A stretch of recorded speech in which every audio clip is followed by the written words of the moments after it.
Hey everyone, welcome to another episode of Tell Me Yours, a storytelling podcast with me, your host, Trey Everett.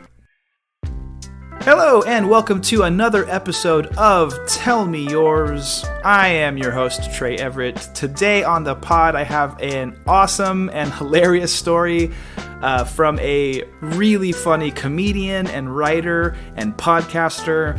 Please, without further ado, welcome to the pod, Gena Gephart.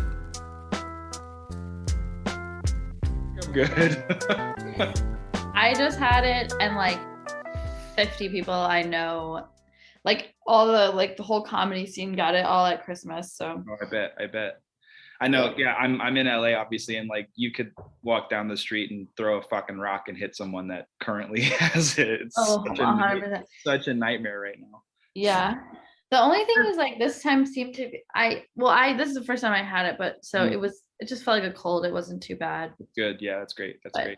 So hopefully, I don't know. Yeah. Oh my gosh. I know a part of me like selfishly is like, hey, let it just fucking get everyone right now. Like let's all get it and it'll be done and we can move on.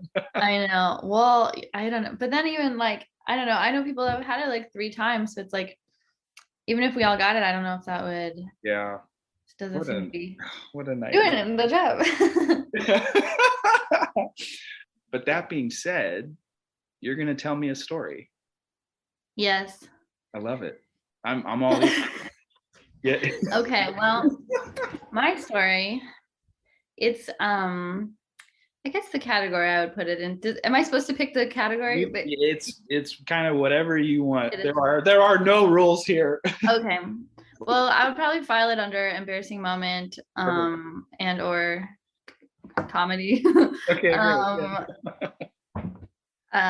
Yeah, so this is this happened a few years ago. Actually now it's hard to figure out how long ago things happened now, because you're like, well, minus 18 months, but yeah, you're like, 2018 was 2 years ago, 2019 was last year, but 2020 was also somehow just last year, and today it's 2022. I don't understand. I know, yeah. And I'm 30, so fuck me. I was 25 when this shit started. God damn it. I love it so much. That was a hard one. Turning 28, I was like, that scared me more than anything. I can confidently say, as someone who just turned 33 in September, that you stop caring. Yeah. No, I did. 28 was freaking me out. I'm not 30 yet. I've just been telling people that I'm 29, but I'm gonna be 30 soon. I'm getting used to it. I love it. In the spring I'll be 30, but I've been telling people that for 6 months. But that's great. You're like, aren't you 36 by now? You're like, it's crazy. I don't know. Yeah, I'm 92. I have a good skincare regime, so yeah, I made a wish on a monkey paw. But anyway, so this few years ago, so I live in Chicago, but I'm from a very, very small town in northern Wisconsin. Okay. And like really, like I graduated with like 29 kids, like so tiny little town. But then every October, the first week of October, we have this big thing called Apple Fest, and it's a huge deal if you live where I live, because it's like 30,000 people show up to like a town of 400. So it's like a big festival. We have lots of traditions. We there's like a big dance, there's a parade, there's like the whole thing. We have lots of traditions. But the biggest one would be binge drinking. We get fucked up on Apple Fest. You can like drink in the streets and stuff. So it's very open container for the weekend. All bets are off. There's this thing, it's called the quarter horse races, and it happens every Saturday night of Apple Fest at 10 p.m. Out on Main Street in front of the bandstand. And all of my like classmates, like parents and like aunts and uncles, my parents do not partake. It's like a relay, like a bar puts it on, and it's like a relay race where you stuff a quarter between your butt cheeks and waddle across and drop it in a shot glass, and if you get it, it's like girls versus boys. And everybody gets in a circle and watches. It's really exciting. And they give you a Jello shot every time you go. It's I like bring people with me. I bring them home, and I'm like, you gotta see this. This is the quarter horse races. So that kind of sets the scene. But so there's this guy I went to high school with that we used to get in fights. Well, we'd get in fights like on the internet all the time. And he I'm torn between I can't decide how to tell the story because I've told this like on stage before with like punchlines, but I don't want to be like rah, rah, like doing like I'll be honest with you, I'm the easiest laugh that exists in the world. So if you threw some in, you're gonna get a laugh. I know. I just feel like icky being like using a punchline in conversation. No, but I'll just do this. Well, okay. But yeah, so we fight on the internet. Like he would like one time he posted he would post little. Also, by the way, we have now since reconciled and actually now we're cool. I grew up in Texas, and so the concept of fighting with people on the internet that you grew up with is very familiar to me, and I haven't reconciled with any of them. So kudos, yeah, great work. Well, you know, I can't take any of the credit because I would have stewed on it for the rest of my life. He came up to me and he was like, "Hey, I used to kind of post some shitty stuff on the internet, and you called me out on it," and I was like, "Wow, oh, thank you." Hell yeah. So, yeah, it kind of blew my mind, to be honest. And recently I had another guy do that to me too. And I was like, I just thought I was talking shit the whole time. You know what I mean? So anyways, like I believed what I was saying, but I was kind of being a dick. Like, yeah, you're also antagonizing. I love it. Yeah. Oh, absolutely. Yeah. No, you're like, don't worry, I'm still right. But I also like don't care enough to continue. Get in there. But yeah, so we're cool now. But at the time we would fight on the internet. So he'd post kind of misogynistic stuff where he'd be like, women just want to hear their own opinion in a lower voice. And then I would comment, my pussy's got a lower voice than you do, bitch. And then he would block me on Facebook. He like blocked me, and then I got him to unblock me, and then he blocked me again. Oh my God. But so like most Apple Fest, I would run into him at a bar and we would kind of get into a lively debate.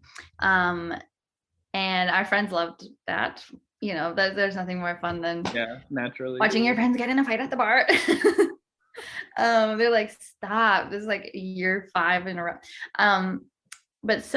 But this Apple Fest was special because we got in our fight, not at a bar, but at a teenager's house party.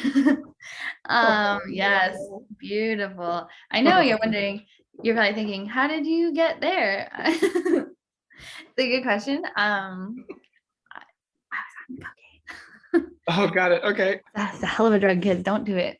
You'll end up somewhere not where you want to be.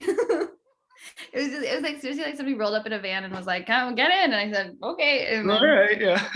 So the next thing I know, I'm at this like teen house party, and so something important to know about so it's like in like a carriage apartment, you know, so like it's like this big house with like a small like 1-bedroom apartment on the back end, but like to get up, it just had like the stairs were almost like a ladder, like they were really steep and they went straight to the door, and so that'll come into play later. Perfect. Yeah, perfect. Story. Foreshadowing. Hitchcock's gun is out, loaded. So we climb into this apartment and like everybody's drinking like grain alcohol. What's it? I can't remember the exact. I can almost think of the brand that they would drink, but it's like the bottle is like looks like you're not supposed to drink it. Like the label was like designed in 1940 and hasn't been changed. I wish I could remember what it's called.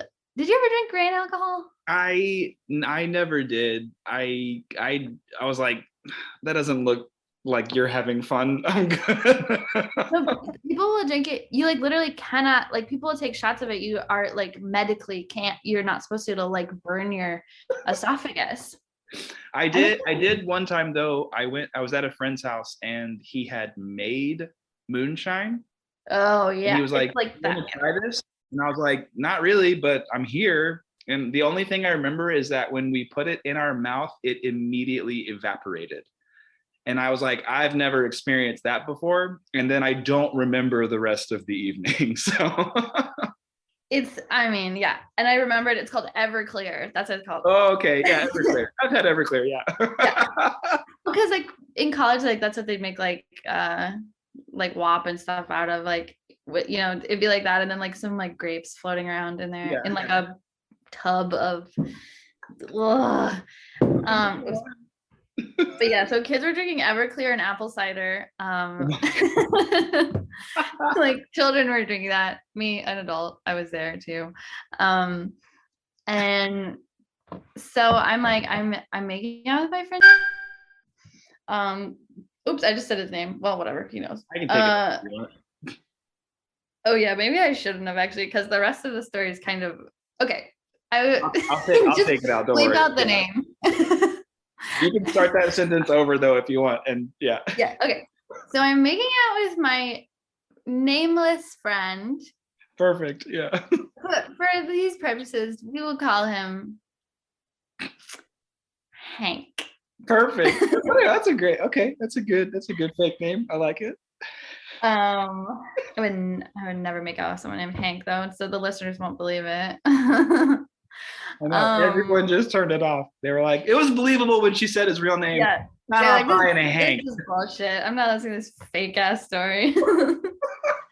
Fucking punchlines everywhere. Fucking people named Hank.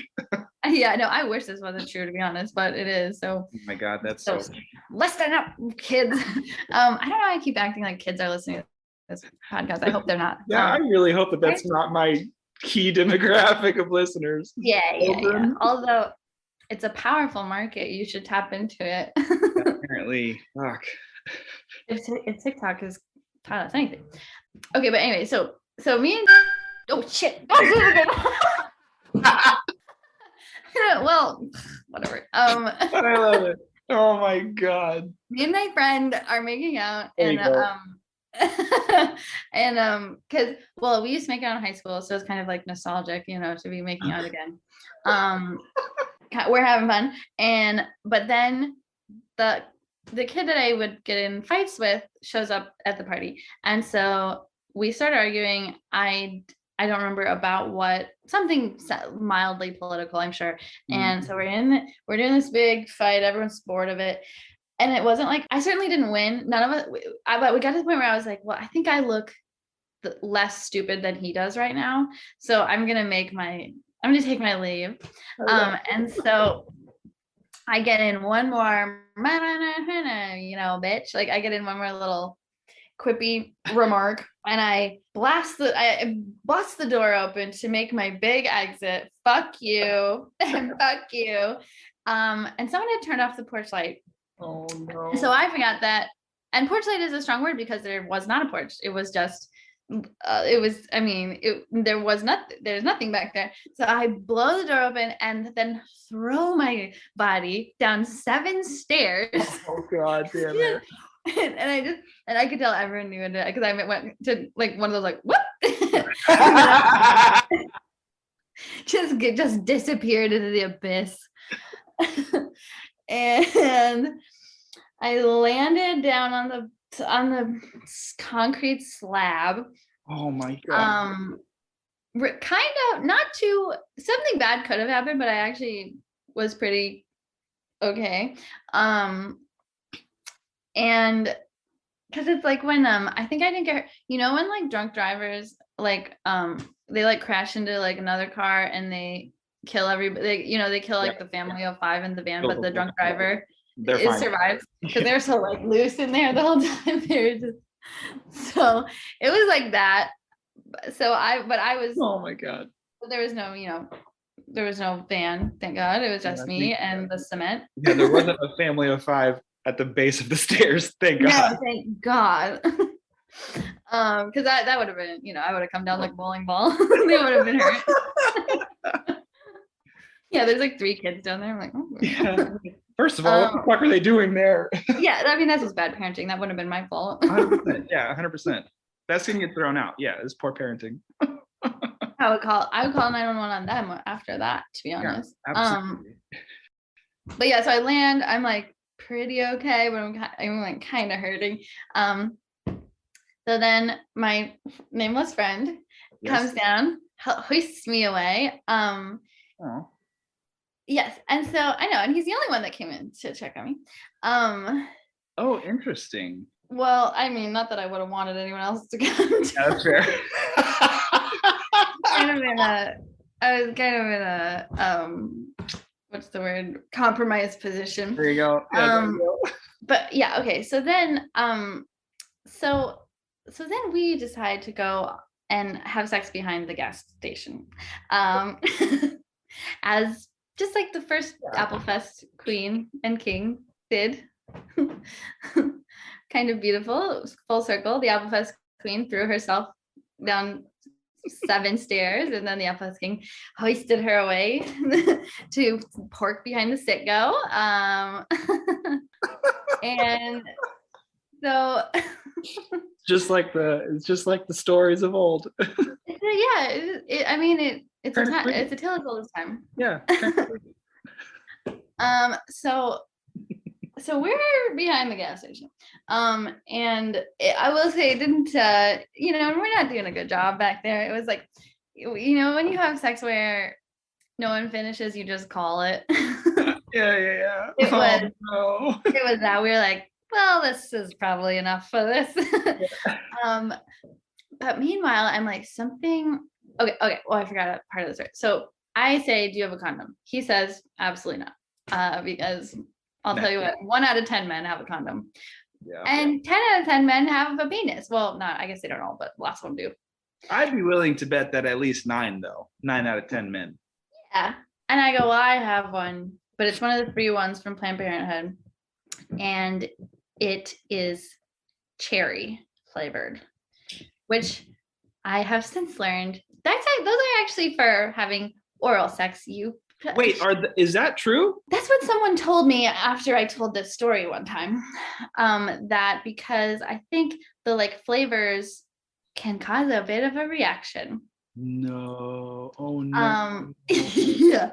I don't know if it's they can't have literal sugar in it, right? But somebody told me if it's flavored, it's for oral sex. It's not for. I mean, that makes sense. Penetrative sex. I know, but you think that someone, if I'm going into the Planned Parenthood for my 8th UTI in 1 month, I need instructions on these. You can't just be giving me, you know what I mean? Doctor. Yeah. They just give you a brown paper bag. They say, yeah, go to town. Have a good day. Yeah. They do it on purpose so you come back probably. Oh my God. Yeah. So I'm like, something is not right. I go, I gotta go home. He's like, I'll walk you home. I go, okay. And I'm trying to be chill. I'm kind of waddling home, and he's like, I was in love with you in high school. And I'm like, I can't, I think a bee stung me. I can't do this right now. I finally get home. I have a peek and it looks like someone, how can I say this in a delicate way? All the parts that were supposed to be wrinkly were taut. Oh no. It looked like a balloon animal. Oh no. It looked like Joan Rivers' mouth. So puffy. Oh no. And so I'm in my childhood bed with a bag of frozen peas. And stayed pretty fucked up until about 5 p.m. the next day. And then I went and got a giant turkey leg and didn't learn a goddamn thing. Perfect. And that's the story. Oh my God. But Applefest rocks, and I do recommend going if you ever have the chance. I mean, 10 out of 10. Yeah. 10 out of 10. It sounds great. Oh my God. That's so intense.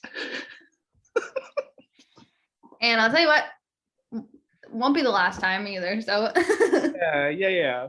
That is. This thing is always on the fritz. Wait, so did you just pick up where you left off the next day? Did everything go back to normal, is a delicate way of asking that? Well, about 12 hours later it did, yeah. It took a while. Oh Oh my God. Yes, but then it did. But I was like, yeah, I think it was the cherry. I don't fuck with those anymore. Oh my God. That's so funny. That's like plain for me. If it doesn't smell like plastic, I'm good. I don't need to. Yeah, I like latex flavored condoms only. It's so funny. That's like such a obvious detail that if it's flavored, it's for a specific thing. And I never thought about that. Well, and it's like a lot of times it's like when you get those free ones, they'll be all weird colors and stuff. Yeah. But they don't have a flavor, but this one did have a flavor. Also, I could be wrong. I don't know. This is just something someone said to me one time that made a lot of sense. We're not doctors, but it would make sense. No. I have a communications degree. I need help with First this. of all. I needed guidance. Oh, I love that so much. Oh my God, that's so funny. Thank you for sharing. That was great. Thanks for listening. That's the kind of content we're here for. This is the kind of content that the children listening to this podcast all of the children listeners enjoy. Yeah. But see, we're imparting wisdom through the art of storytelling, because now they won't. I mean, they'll probably still make the same mistakes, but at least they'll know. Yeah, well, kids will use. I've heard of kids using the corner of a Ziploc bag as a condom, so you can't tell them nothing. That sounds horrific for both parties. Well, they were camping, I think, and in a pinch. Oh my God. But I mean, yeah, the corner of a Ziploc is remarkably sharp. Yeah. Yeah, and like rigid in a weird way. Well, also, yeah, I mean, that's just no. Okay, you do stand up, obviously. Do you do anything else? Do you like to write? Do you like to what else you got going on? Well, I run a show. It's kind of similar to this, actually. It's the Ladylike podcast? Yes, correct. Yeah. So it's a storytelling podcast, but it's also a live show in Chicago. And oh, cool. So it's women and non-binary performers telling gross stories, which is what I just did now. I do that, and you do that like live at like a theater, like a house? Yeah, I do it at it's called the Lincoln Lodge, and it's like an indie comedy theater. So it's like a really long running Chicago show, but recently it was kind of always Mark, who runs the Lincoln Lodge. It was kind of always his dream to like have his own theater for the Lincoln Lodge, and so the theater just opened up. Well, actually, we opened up like 5 weeks before the pandemic, so the timing was a little off. But post-pandemic, it's really been good. So if you're in Chicago, check it out. Yeah, absolutely. Cheap tickets, good comedy, cheap ass drinks. We're giving away drinks, so I love it. Anything fucked up enough to have sex behind a gas station, I'm in. That's exactly right. Not in this weather, but in a couple months, for sure. Yeah, for real. You would find my frozen carcass. I love that. So that's a podcast that comes out every Monday. Is that right? Every Monday, yeah. Thank you so much. This was so fun. It was great to chat with you and great to meet you. Yeah, thanks for having me. Have a great weekend. And yeah, when I'm in Chicago next, I'll try and catch the show if there's any dates going. Yeah, totally. Awesome. Thank you so much. Yeah, nice to meet you. Yeah, you too. Have a good day. Bye. Thank you so much for listening to today's episode. Thank you so much, Gena, for telling us that hilarious story. If you're in Chicago, please check out Gena's show. I have some information in the show notes of this episode. It is called The Ladylike Podcast. If you want to follow her, just head over to GenaGephart.com, or on Instagram, it's just at Gena Gephart. If you want to follow us, Instagram and Twitter, we are at TellMeYoursPod. And if you want some extra time with Gena, some more laughs, great conversation, head over to patreon.com/tellmeyours. Until next week, be kind to each other, and we'll talk soon.